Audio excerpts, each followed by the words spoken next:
गिरी सुमेल की धरती को इस बात का एहसास नहीं था कि उसे एक ऐसे विलक्षण युद्ध की गवाही देनी होगी जो अपने आप में अलग मायनों में अनोखा होगा। कहने के लिए यह युद्ध मारवाड़ के शासक राजा मालदेव और दिल्ली के बादशाह शेरशाह सूरी की सेनाओं के मध्य लड़ा जाना था, लेकिन यह युद्ध मारवाड़ की सेना ने बिना राजा के लड़ा था। एक तरफ 80,000 की सेना व 40 तोपों के साथ शेरशाह सूरी, तो दूसरी तरफ 8,000 राजपूत रणबांकुरे। शेरशाह सूरी का इरादा मारवाड़ फतेह करना था, लेकिन शायद उसे यह पता नहीं था कि इस बार उसकी तोपों का मुकाबला राजपूताना की तलवारों से होगा।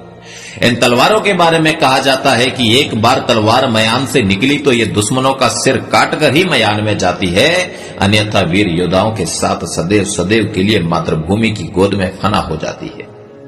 5 जनवरी 1544 की सुबह गिरी सुमेल की इस धरती पर युद्ध भूमि में अफगान तोपों का मुकाबला राजपूतों की तलवारों से था। राजपूताना के वीर तूफान बनकर शेरशाह की सेना को वैसे समाप्त कर रहे थे जैसे कोई जल जला बड़े जंगल को जलाकर रख देता है। सुमेल में जिस स्थान पर तालाब है उस स्थान पर कुछ नजर आता तो केवल अफगान सैनिकों की लाशें या फिर खून का तालाब। मुकाबला हुआ तो बताते हैं कि जैता और कुंपा की अगुवाई में राजपूत रणबांकुरों ने शेरशाह की सेना में ऐसी तबाही मचाई कि एक वक्त ऐसा भी आया जब शेरशाह खुद अपने घोड़े की जीन कसकर युद्ध भूमि से भागने को तैयार हो गया था।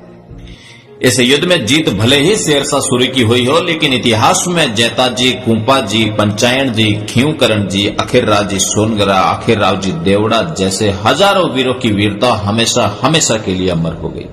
एक बार फिर सिद्ध हो गया था कि राजपूत पैदा ही शहादत देने के लिए होते हैं। ये एक ऐसा युद्ध था जिसने दिल्ली ही नहीं बल्कि पूरे हिंदुस्तान में ये मुनादी करा दी थी कि संख्या के बल के आधार पर राजपूतों से युद्ध नहीं जीता जा सकता। इस युद्ध के पश्चात शेरशाह सूरी ये कहने को मजबूर हो गया था कि मुट्ठी भर बाजरे के लिए मैं हिंदुस्तान की सल्तनत गवा बैठता।